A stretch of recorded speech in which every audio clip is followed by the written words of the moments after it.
नमस्ते। आज की मनुस्मृति की कक्षा में आप सबका स्वागत है। पिछली कक्षा में हमने भक्ष्य अभक्ष्य विषय पे चर्चा की थी मनुस्मृति के अनुसार, जिसमें मांसाहार को पूर्णतः वर्जित बताया था, क्योंकि उससे क्या है, प्राणियों को बिना कष्ट दिए हम प्राप्त नहीं कर सकते, इसलिए मांसाहार को पूर्णतः वर्जित बताया। अब हम देखते हैं कि जो गृहस्थ हैं उनके लिए देह शुद्धि के जो नियम हैं वो देखते हैं। देह शुद्धिं प्रवक्ष्यामि द्रव्य शुद्धिं तथैव च चतुर्णामपि वर्णानां यथावत् अनुपूर्वशः। ठीक है, तो अब इस श्लोक में मनु महाराज कह रहे हैं कि अब मैं चारों वर्णों के लिए क्रमशः शरीर और शरीर संबंधी शुद्धि, मतलब हमारा जो ये शरीर है और इससे संबंधित जैसे हमारे कपड़े हो गए, बर्तन हो गए, इनकी शुद्धि, और उसी प्रकार चारों वर्णों के लिए पात्र वस्त्र आदि पदार्थों की शुद्धि को कहूँगा। ठीक है, अब ये उनके बारे में बताने वाले हैं। तो सबसे पहले ज्ञानम तपो अग्निर्हारो मिर्न मनो वायुपाजनम वायु कर्म कर कालौ च शुद्धे कृतृणी देहि नाम। ठीक है, तो इस श्लोक में मनु महाराज क्या करें, सत्य ज्ञान की प्राप्ति, धर्म रूप तप या कष्ट सहन करना। ठीक है, सत्य ज्ञान की प्राप्ति, धर्म रूप मतलब अपने को धर्म में अनुसार अपने कर्म को नियत रखना। ठीक है, और इसके लिए जो कष्ट सहना पड़े उसे सहना। अग्नि का प्रयोग शुद्ध या रोगनाशक आहार। ठीक है, जो पका हुआ भोजन है वो। ठीक है, फिर क्या है, मिट्टी से धोना, जो हमारे बर्तन वगैरह हैं उनको मिट्टी से धोते हैं, है ना। पहले मिट्टी से मांजते थे या फिर जो राख वगैरह होती है उससे मांजते थे। मिट्टी से धोना। शुद्ध संकल्प विकल्प, हमारे मन की शुद्धि के लिए क्या है, हमें हमेशा शुद्ध संकल्प रखना चाहिए कि हम कोई गलत काम ना करें, ऐसा संकल्प। जल उपटन, पानी से अपनी शुद्धि। उपटन वगैरह जो शरीर में आजकल जो साबुन लगाते हैं, है ना, जब साबुन नहीं था तो क्या, जो उपटन वगैरह लगाते थे, हल्दी बेसन चंदन जो भी, है ना। सूर्य का प्रकाश या धूप। ठीक है, सूर्य के प्रकाश से भी शुद्धि होती है, विटामिन डी के लिए, और कपड़ों को भी धूप में सुखाते हैं हम लोग, है ना। काल की अवधि, ये देहधारियों के तन मन को शुद्ध करने वाले पदार्थ हैं। ठीक है, क्या क्या शुद्ध करने वाले पदार्थ हैं, अग्नि है ना, जल है, उपटन वगैरह है, सूर्य का प्रकाश है। ठीक है, और काल की अवधि, जैसे हमारे कुछ मानसिक विकार आ जाते हैं, हम किसी तरह के डिप्रेशन में चले जाते हैं, तो जो टाइम पीरियड होता है उसको, वो क्या होता है, हमें शुद्ध करता है। वो हमारे मन को शुद्ध करने के लिए हमें काल की अवधि, ये हमारा एक साबुन है। ठीक है, जैसे हमारे कोई बुरे विचार आते हैं हमारे मन में, तो हम अपने आप को उस विचार से बहुत लंबे समय तक दूर करेंगे तो हमारे वो विचार दूर होते जाएंगे। ठीक है, जैसे किसी ने कोई क्राइम कर दिया तो क्या करते हैं, उसको जेल में डाल देते हैं। ठीक है, जेल में डालते हैं तो उसकी जो संगति रहती है, वो जिस माहौल में रहने के कारण अपराध कर रहा था, अब वो उससे दूर है, तो उसे कुछ टाइम पीरियड के लिए वहाँ से दूर कर दिया जाता है। तो ये जो काल की अवधि है, ये इसके व्यवहार की शुद्ध करता है। ठीक है, ये इसके व्यवहार की शुद्धता के लिए उसे बाकी समाज से अलग करके उसे जेल में बंद कर दिया जाता है। ठीक है, तो ये काल की अवधि इस तरह से हमारे मन को शुद्ध करने के लिए भी है। अब सबसे उत्तम शुद्धि किस चीज़ की है, इसको देखते हैं। सर्वेषामेव शौचनाम अर्थम शौचम परम स्मृतम यो अर्थे शुचिहं स शुचिर्न मृद्वारिस शुचिसः शुचिः। सभी शुद्धियों पवित्रताओं में धर्म से अर्थात पवित्रता से अर्थ संग्रह करना ही सर्वश्रेष्ठ शुद्धता पवित्रता है। ठीक है, क्या बोल रहे हैं, सबसे श्रेष्ठ शुद्धता कौन सा है, कि हम जो अर्थ संग्रह कर रहे हैं, जो धन कमा रहे हैं, ठीक है, वो शुद्ध तरीके से, किसी तरह का अधर्म करके, चोरी डाका, किसी को बेवकूफ़ बना के, इस तरह से जो धन नहीं कमाया जाता, जो शुद्ध तरीके से अपने कर्म से, अच्छे कर्म से जो धन कमाया जाए, वो जो शुद्धता है वही सबसे श्रेष्ठ शुद्धता है। आप धर्म जो है, धर्म अनुसार धन जो कमा रहे हैं, वही शुद्धता क्या है, श्रेष्ठ शुद्धता है।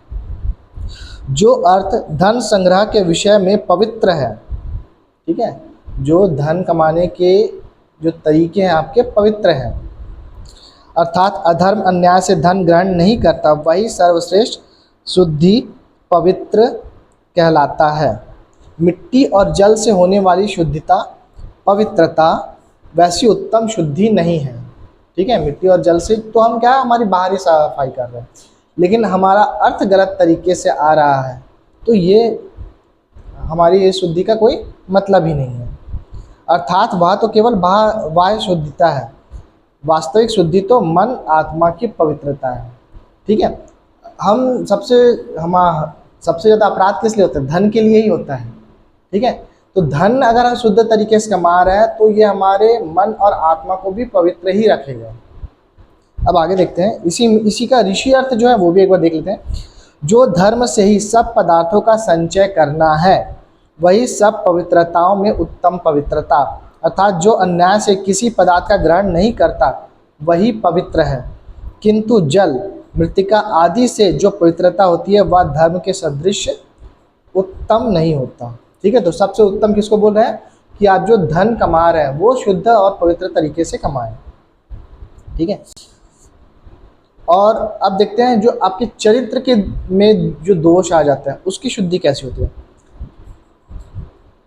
शांतया शुद्धयन्ति विद्वांसो दानेन कार्यकारिणः, प्रच्छन्न पापा जप्येन तपसा वेदवित्तमः।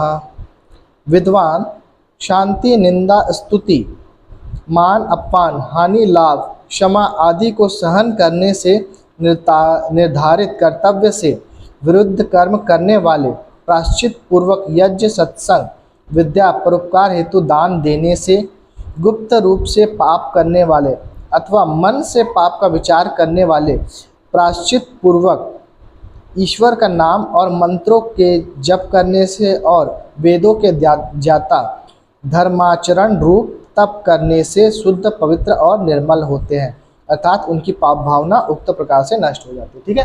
तो इसमें क्या बता रहे हैं कि हमारे मन में जो पाप आते हैं, पहला तो क्या है, हमारे जो भी पाप है वो मन में ही आते हैं, फिर वो हमारी वाणी में, फिर हमारे कर्म में आते हैं। तो हम क्या सोच रहे हैं ये बहुत मायने रखता है, ठीक है। तो सबसे पहले हमको हमारे विचारों को शुद्ध करना है, ठीक है। तो इसमें क्या है कि जो निंदा स्तुति से बचना, दूसरों की निंदा स्तुति कर, किसी की जो चुगली वगैरह करते हैं उससे बचना, किसी का अपमान करने से बचना और अपने अपमान को सह जाना, ठीक है। हानि लाभ से परे होना, हाँ कि किसी ने हमारी हानि कर दी तो हम उसकी हानि करेंगे, इस विचार से दूर होना, ठीक है। क्षमा करना सीखना, ठीक है। निर्धारित कर्तव्य से विरुद्ध कर्म, जो भी आपका कर्म है उससे अपोजिट कर्म करने के बारे में ना सोचना, ठीक है। और अगर हो गया तो फिर उसका प्रायश्चित करना। प्रायश्चित में हम जैसे दान करते हैं, यज्ञ करते हैं, है ना, या फिर अच्छे लोगों की संगति और ज्ञान ग्रहण करना, विद्या का अर्जन करना। तो और क्या होता है, गुप्त रूप से कई पाप हो जाते हैं, ठीक है, कुछ अनजाने में हो जाते हैं, इन सब का प्रायश्चित करना। और इसके लिए क्या है कि ईश्वर का नाम जप करना, है ना, मंत्र वगैरह का उच्चारण करना, तो ये सब हमारे मन को शुद्ध करने के लिए ही है, क्योंकि ये हमारे मन को सही डायरेक्शन में लेकर जाते हैं। इनके वाइब्रेशन जो होते हैं मंत्रों के, जैसे गायत्री मंत्र है ना, तो गायत्री मंत्र का अगर आप उच्चारण करो तो आपका मन क्या होगा, शांत होगा और गलत विचारों से जाने से आपको रोकेगा, ठीक है। जब आप अकेले में हो तो आपके मन में बहुत गलत विचार आते हैं, तो उनको रोकने के लिए आपको मंत्रों का उच्चारण का सहायता आप ले सकते हैं। अगर नहीं तो फिर ऐसी संगति में बैठिए जो अच्छे विचारों के साथ वाले हों, ठीक है, जिसको हम लोग क्या बोलते हैं, सत्संग बोलते हैं। और जो वेदों के ज्ञाता है वो क्या कहते हैं, धर्माचरण रूप तप करने से शुद्ध, पवित्र, निर्मल होते हैं। अब इसका ऋषि अर्थ देखते हैं कि विद्वान लोग क्या कहते हैं, क्षमा से, दुष्ट कर्मकारी जो गलत काम करते हैं वो क्या कहते हैं, अपने आप को अच्छे संग और विद्या से और दान से, गुप्त पाप करने वाले विचार से त्याग कर, जो इस तरह के विचार आते हैं उनको त्याग कर, ब्रह्मचर्य और सत्य भाषण, ठीक है, हमेशा सत्य बोलना, आदि से वेदविद उत्तम विद्वान शुद्ध होते हैं। ठीक है, तो यहाँ तक शुद्धि विषय है। इसके आगे भी हम लोग अगली कक्षा में भी हम लोग शुद्धि विषय को ही देखेंगे। तो आज इतने पे समाप्त करते हैं। ओम के उच्चारण के साथ समाप्त करेंगे। ओम नमस्ते।